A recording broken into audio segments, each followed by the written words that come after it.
Pero Colorado no es el único lugar que se está secando.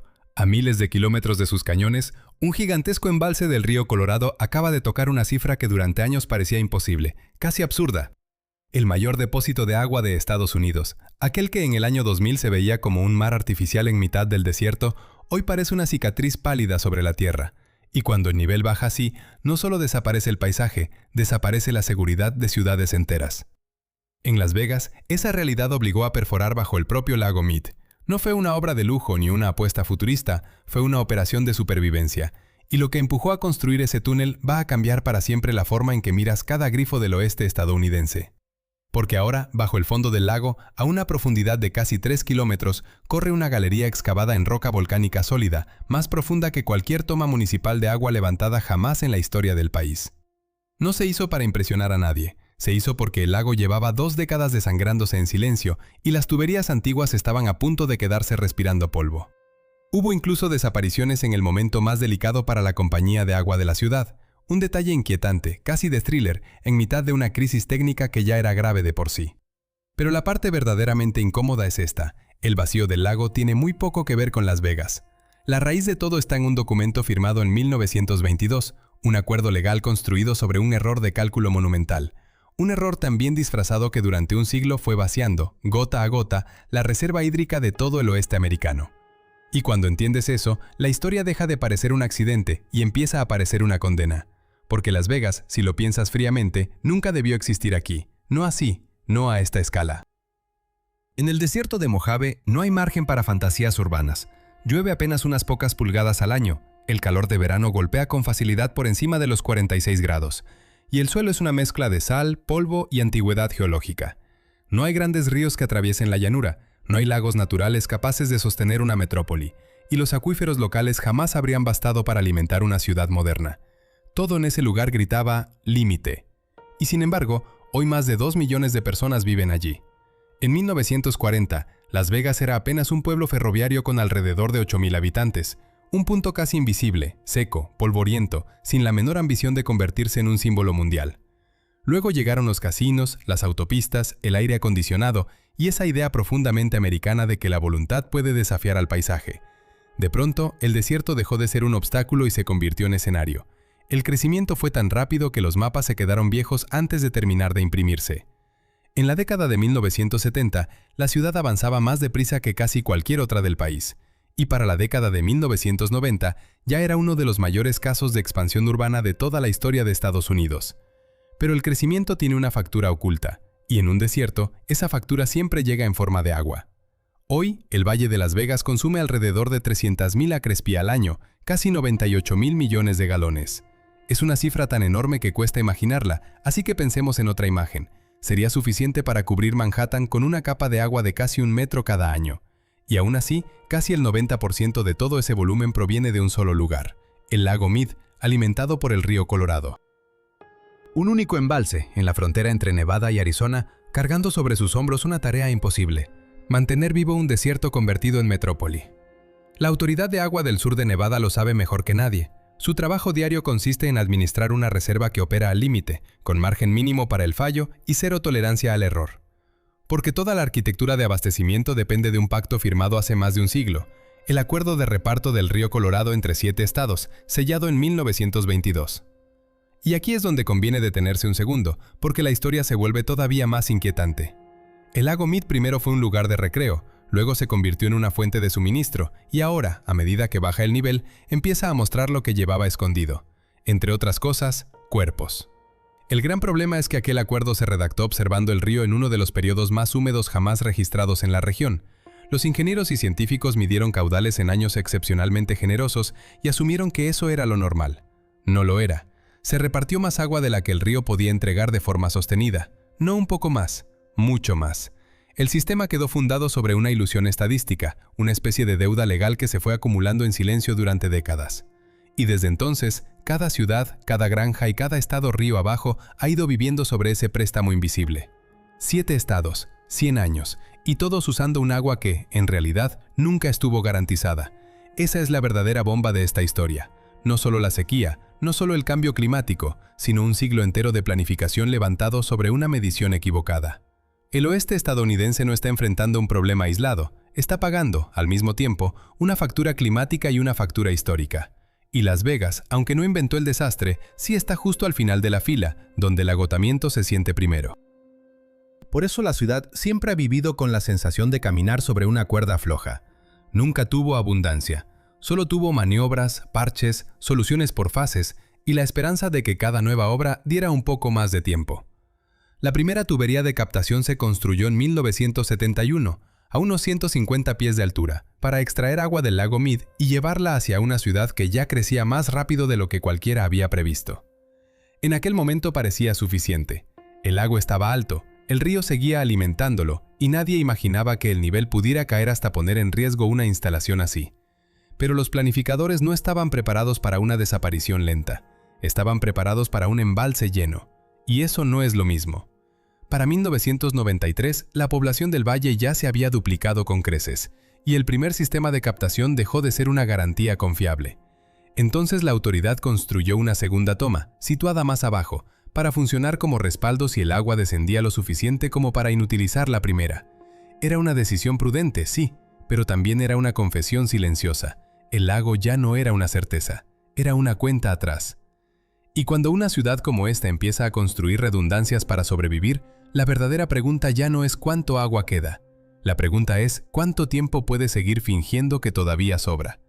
Fue una decisión prudente, pensada para aguantar el futuro, y aún así no bastaba. Esos dos conductos habían sido diseñados para un mundo en el que el lago seguiría lleno, o al menos razonablemente lleno.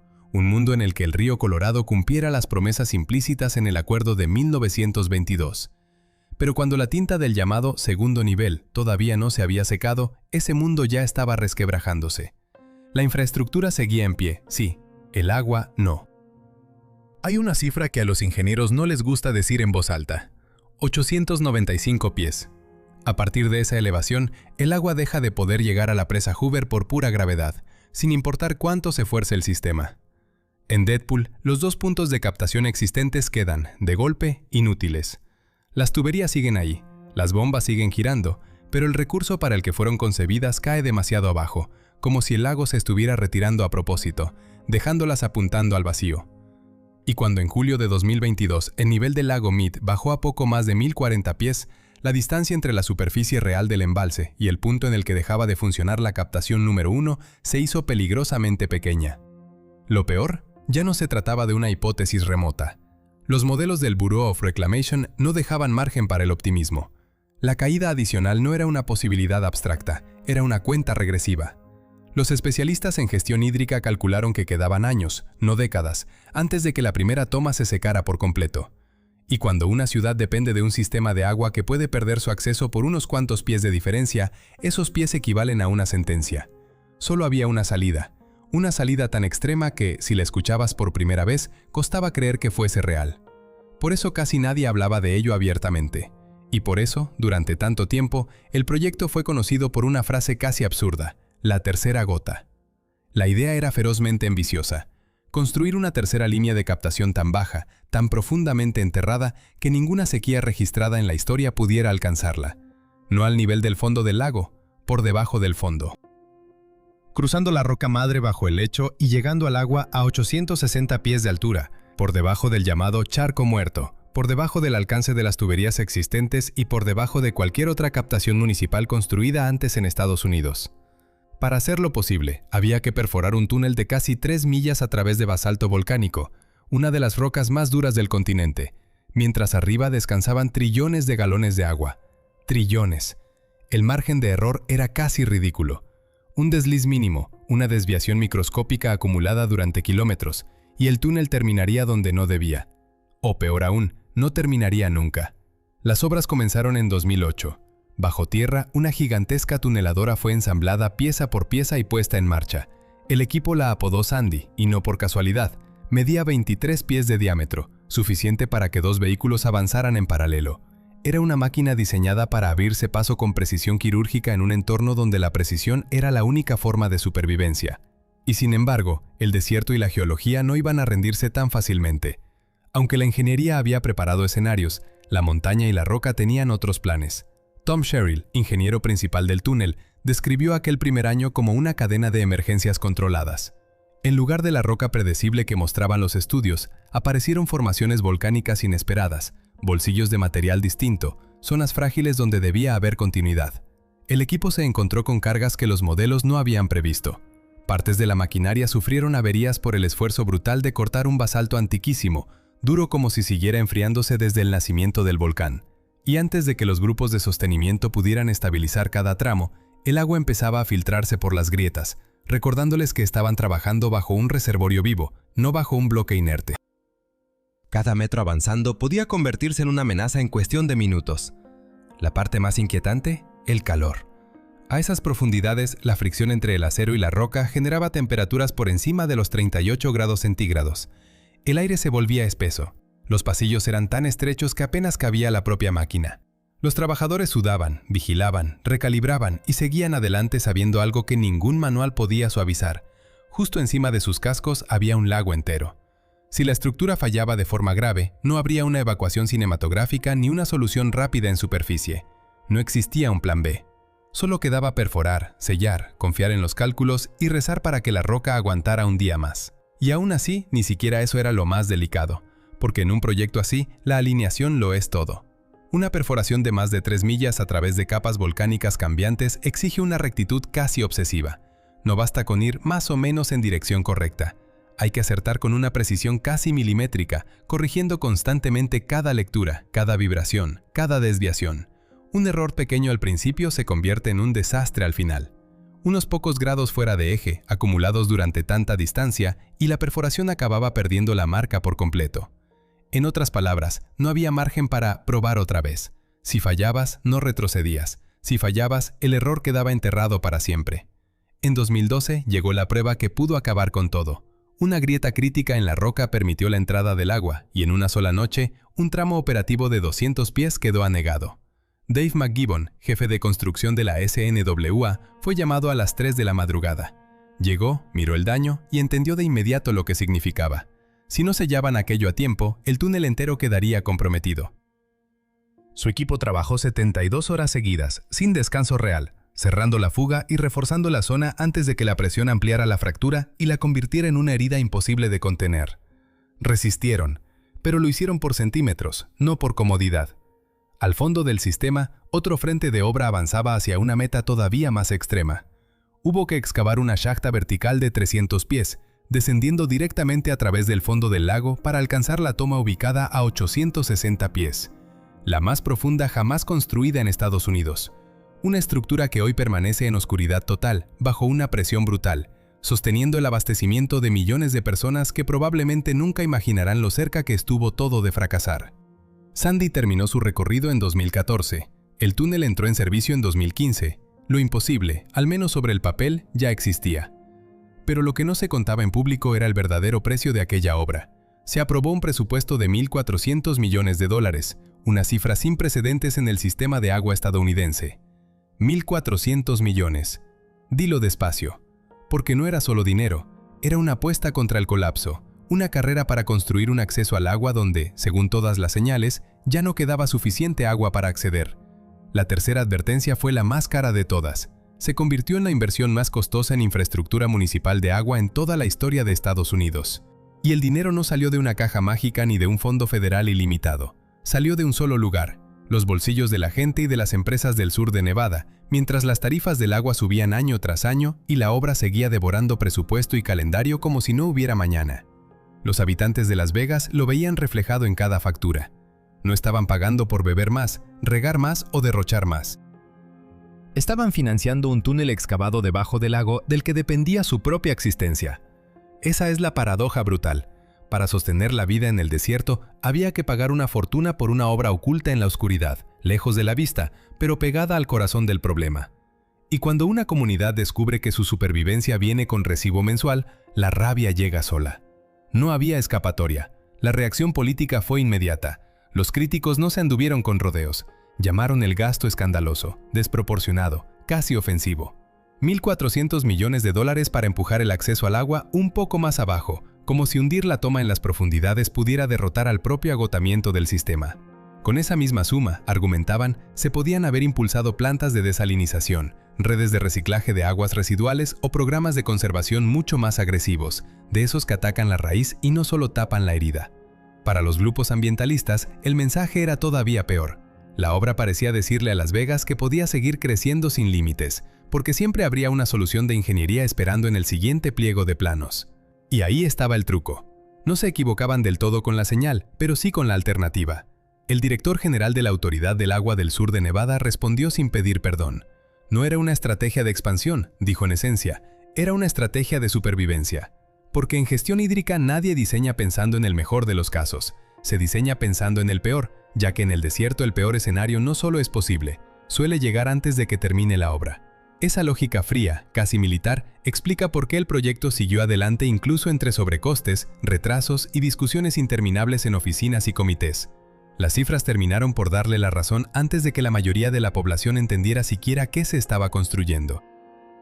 Aquella enorme obra en el lago Mead estaba pensada para asegurar el suministro de agua del valle durante décadas, y lo hizo en el momento exacto en que la reserva empezó a mostrar signos de estrés reales. El descenso del nivel no era ya una teoría ni una predicción alarmista, se había convertido en una presión operativa sobre la infraestructura existente. Si el tercer nivel de la toma no hubiera estado ahí, la región se habría enfrentado a restricciones severas, del tipo que no solo molestan, sacuden hoteles, empleo, construcción, comercio y todo el engranaje económico del sur de Nevada. Para entender la escala, basta una comparación incómoda. 1.440 millones de dólares es una cantidad que supera el presupuesto anual completo de muchas administraciones estatales en obras de agua. Todo eso para una sola tubería, un solo túnel, una sola estructura de captación, enterrada en la oscuridad bajo un lago que quizá ya no tenga suficiente volumen para justificar semejante gesta. Y ahí aparece la pregunta que incomoda a ingenieros, políticos y usuarios por igual. ¿Se estaba comprando tiempo o se estaba comprando supervivencia real? ¿Era una solución o apenas una forma elegante de aplazar lo inevitable?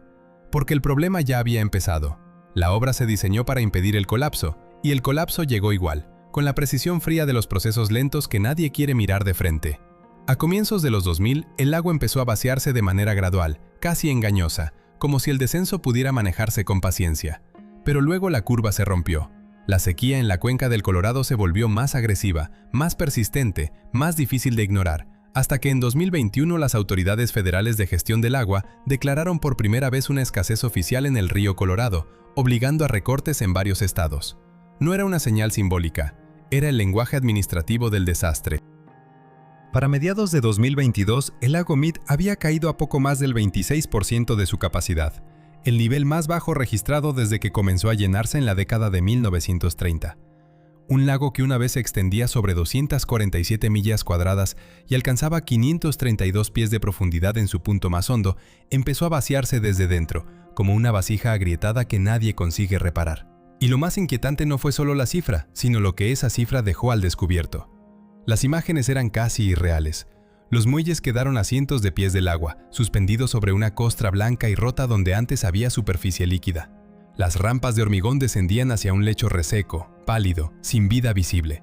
Sobre las laderas del cañón apareció un anillo de minerales, una línea blanquecina parecida a la marca de una bañera gigantesca que iba subiendo con cada metro perdido. El lago estaba dejando una memoria física de su propia desaparición. Cada descenso quedaba grabado en la roca como una cicatriz geológica. Era paisaje, sí, pero también era evidencia. Y entonces surgieron los fantasmas.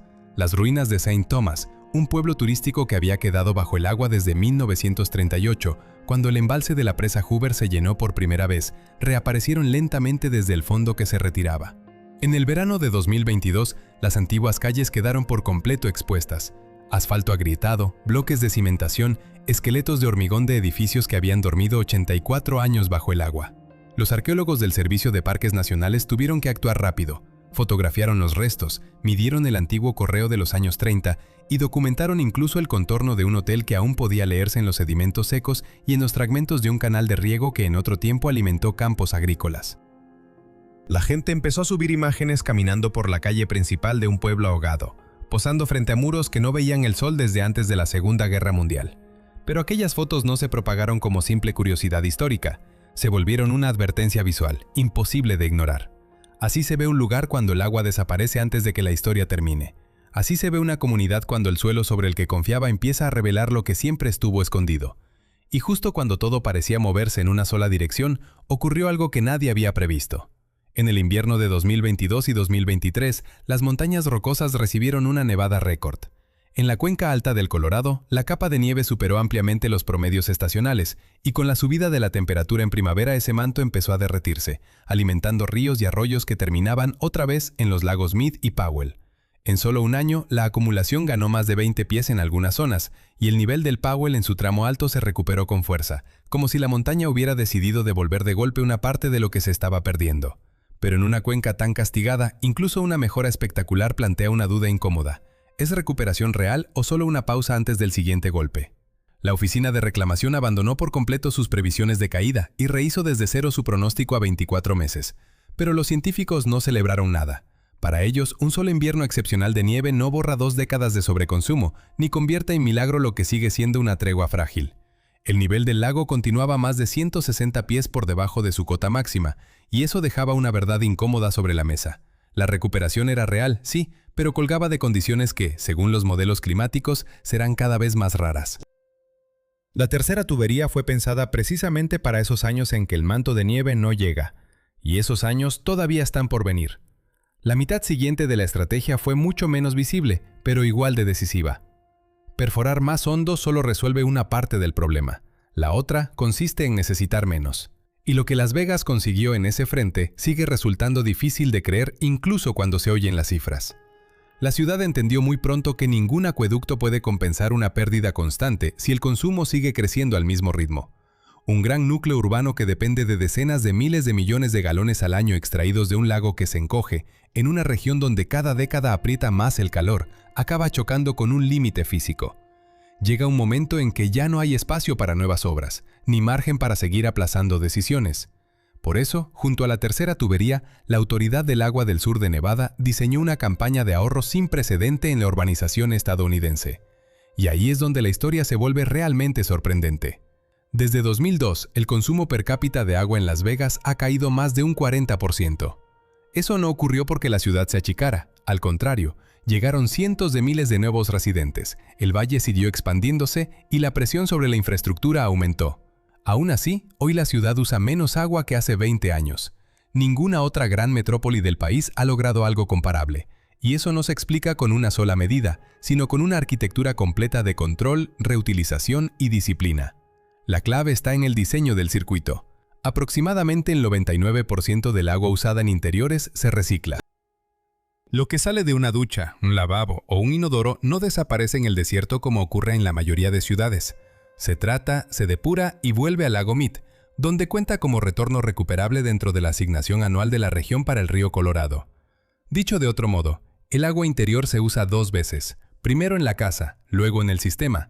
Ese truco contable, que en realidad es una solución de ingeniería y política pública, transforma cada gota en un activo mucho más valioso de lo que parece. Y mientras otras ciudades pierden esa agua para siempre, aquí regresa al tablero como si nunca hubiera salido. Pero la verdadera batalla no se libra dentro de las viviendas, se libra afuera, donde el agua se evapora al sol antes de cumplir cualquier función útil. En Nevada se prohibió la césped ornamental, ese tapiz verde que durante años cubrió islas viales, parques de oficinas y jardines suburbanos solo para aparentar abundancia en medio del desierto. Era un símbolo de prosperidad importado a un paisaje que no lo tolera, y al retirarlo, la región empezó a ahorrar cerca de 6.000 millones de galones al año. 6.000 millones de galones que antes se perdían en el aire abrasador, sin producir sombra real, alimento ni beneficio duradero. Solo la ilusión de un oasis. Era, en esencia, una decoración carísima para un lugar donde cada metro cuadrado debía justificarse. El siguiente paso fue entrar en las casas. Nevada propuso limitar el consumo doméstico a unas 163.000 galones al año por hogar, una de las primeras restricciones duras de ese tipo en Estados Unidos. La reacción fue inmediata. Hubo resistencia vecinal, choque político y críticas desde sectores libertarios que vieron en la medida una intromisión excesiva del Estado. Muchos propietarios, acostumbrados durante décadas a diseñar jardines con la lógica de la abundancia ilimitada, sintieron que les arrebataban algo que consideraban suyo por derecho. Pero ahí estaba el punto ciego de todo el debate. Cuando un recurso es finito de verdad, el consumo individual sin límite no es un derecho, es una apuesta contra la realidad.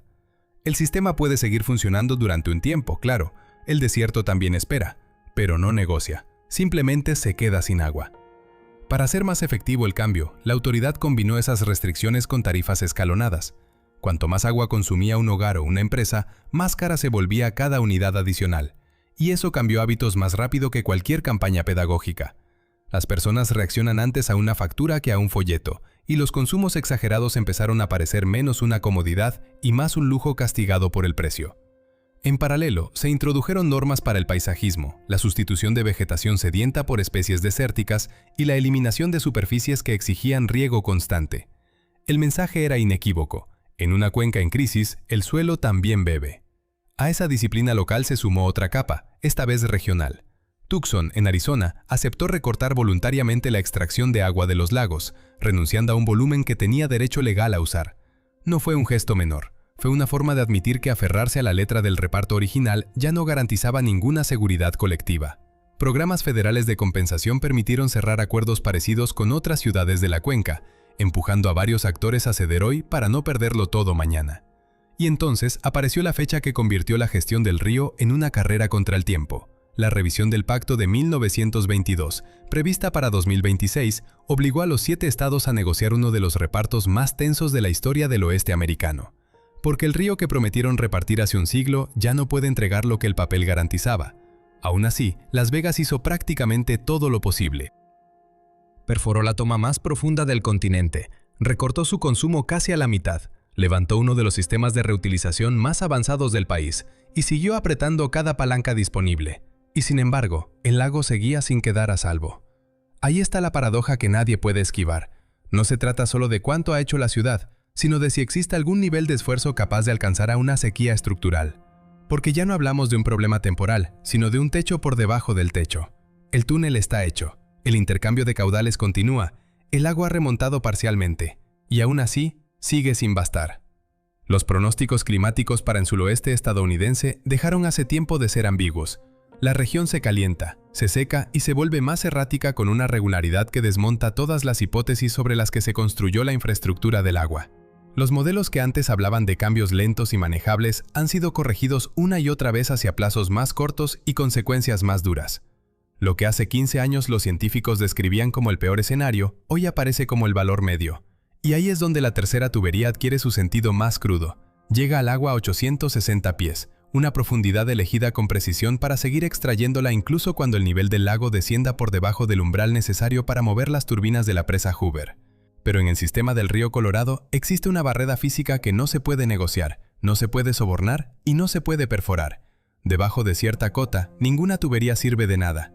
Es el punto en el que la infraestructura se rinde ante la geografía, la línea en la que el agua simplemente deja de existir para quien la necesita. Esa franja crítica se sitúa a 895 pies, y cuando el lago cae por debajo de esa marca, el tercer recurso pierde todo su sentido. El túnel sigue ahí. El colector de entrada sigue allí, hundido en la oscuridad, pero el agua para la que fue diseñado ya no está. Los datos paleoclimáticos apuntan a algo inquietante. Este escenario no pertenece al futuro, sino al pasado. Los anillos de los árboles, como páginas de un archivo silencioso, y las huellas geológicas revelan que la cuenca del Colorado soportó sequías colosales durante décadas enteras. No fueron episodios breves ni caprichos meteorológicos. Fueron periodos mucho más severos que cualquier registro instrumental moderno, y mucho más largos de lo que nuestra memoria colectiva quiere aceptar. En al menos 2 momentos del último milenio, la región se secó durante tanto tiempo que el lago Mead habría desaparecido por completo y permanecido vacío durante generaciones. ¿Y si lo excepcional no fuera la sequía actual, sino la abundancia que vino antes? Ahí está el gran giro de toda esta historia. El acuerdo de 1922 nació en uno de los tramos más húmedos del milenio. Los ingenieros que imaginaron la presa Hoover, los conductos, las tomas y el entramado entero de la cuenca trabajaron sobre una idea tan poderosa como peligrosa: que aquella bonanza era normal, que duraría, que el sistema aguantaría. Pero la última gran sequía, la que redujo el lago Mead hasta el 26% de su capacidad, quizá no fue una anomalía en absoluto. Tal vez fue un retorno, un regreso incómodo a algo mucho más cercano a la regla que al accidente. Y si eso es cierto, entonces la red moderna de abastecimiento nunca estuvo pensada para funcionar en condiciones ordinarias, sino para sobrevivir a una era de abundancia que ya se estaba desvaneciendo. Y mientras el nivel baja, aparece otra amenaza menos visible, pero igual de seria. Cuando el agua sube y baja una y otra vez, remueve el fondo, fractura la estabilidad de los sedimentos y deja al descubierto lo que durante años quedó sepultado. Esos depósitos arrastran metales pesados y residuos industriales tóxicos acumulados tras décadas de minería y de expansión urbana a lo largo de la orilla. De pronto, zonas que parecían seguras bajo el agua vuelven a quedar expuestas, se resellan, se reinundan, se rompen otra vez. La cantidad de agua ya no es el único problema, también lo es lo que el lago devuelve. La tubería puede seguir entregando suministro, sí, pero nadie garantiza la calidad de lo que sale por ella. Y en una cuenca donde 40 millones de personas dependen de la misma fuente, esa diferencia lo cambia todo. Por eso el tercer tubo, con toda su ingeniería, no es una victoria total, es una maniobra de supervivencia. Las otras dos tomas quedaron demasiado altas cuando el lago retrocedió. Las luces se encendieron en Las Vegas, sí, pero en lo profundo, a unos pocos metros bajo la superficie, el sistema seguía rozando el abismo. La ciudad levantó el conducto municipal más profundo de la historia de Estados Unidos, y aún así no puede prometer que resistirá la próxima sequía prolongada. Se gastaron $1.400 millones, se tardaron 7 años, se ganó tiempo, no se ganó invulnerabilidad.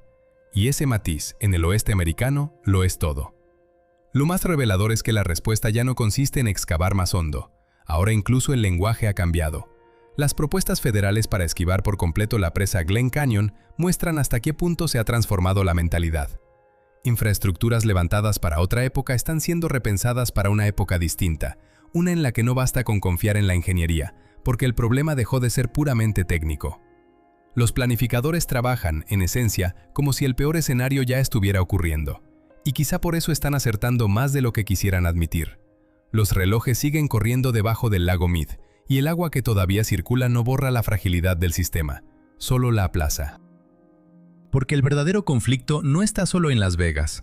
Esa ciudad es la cara más visible de una grieta mucho mayor, la línea de falla del colapso hídrico que atraviesa el oeste estadounidense.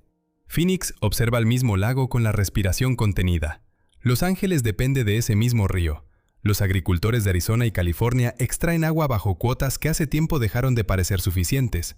El acuerdo de 1922 prometió más de lo que el río puede seguir cumpliendo de forma consistente, y cuando llegue la renegociación de 2026, no habrá taladro que resuelva lo que en realidad será una decisión política, histórica y brutalmente matemática. ¿Quién recibe menos? ¿Quién cede primero? ¿Y quién se queda mirando cómo el caudal desaparece? Arizona y California conservan derechos de prioridad, y durante décadas han resistido los recortes más profundos. Nevada, en cambio, ha hecho probablemente más que nadie para reducir el consumo por persona en toda la cuenca. Pero la pregunta ya no es quién ha hecho más esfuerzos. La pregunta es si esos esfuerzos bastarán cuando la aritmética del río deje de perdonar. La tercera toma compró margen, compró años, compró algo de paz mientras las medidas de conservación empezaban a dar frutos, mientras la política intentaba alcanzar por fin a la física, mientras la nieve esperaba, o no, volver a cargar las montañas y devolverle vida al lago. Sin esa ventana de tiempo, el sistema habría colapsado antes. Con ella, al menos existe una oportunidad, pero una oportunidad no es una solución. Y ahí está el círculo completo. La obra existe, el túnel está perforado, la toma sigue hundida en la oscuridad, arrancando agua desde abajo como si la ingeniería pudiera convencer al desierto de retroceder. Pero bajo el fondo del lago, el reloj no se ha detenido, solo avanza más despacio, como avanzan las crisis cuando todavía no quieren mostrarse del todo. El plazo decisivo es 2026. Ese será el momento en que todo lo construido, todo lo negociado y todo lo pospuesto tenga que responder de una vez. No ante un discurso, no ante una perforación, ante el río mismo. Y cuando llegue ese instante, la verdadera pregunta no será si Las Vegas sobrevivió, sino si el oeste entero entendió a tiempo que ningún milagro de hormigón puede vencer por sí solo a una sequía que ya ha regresado.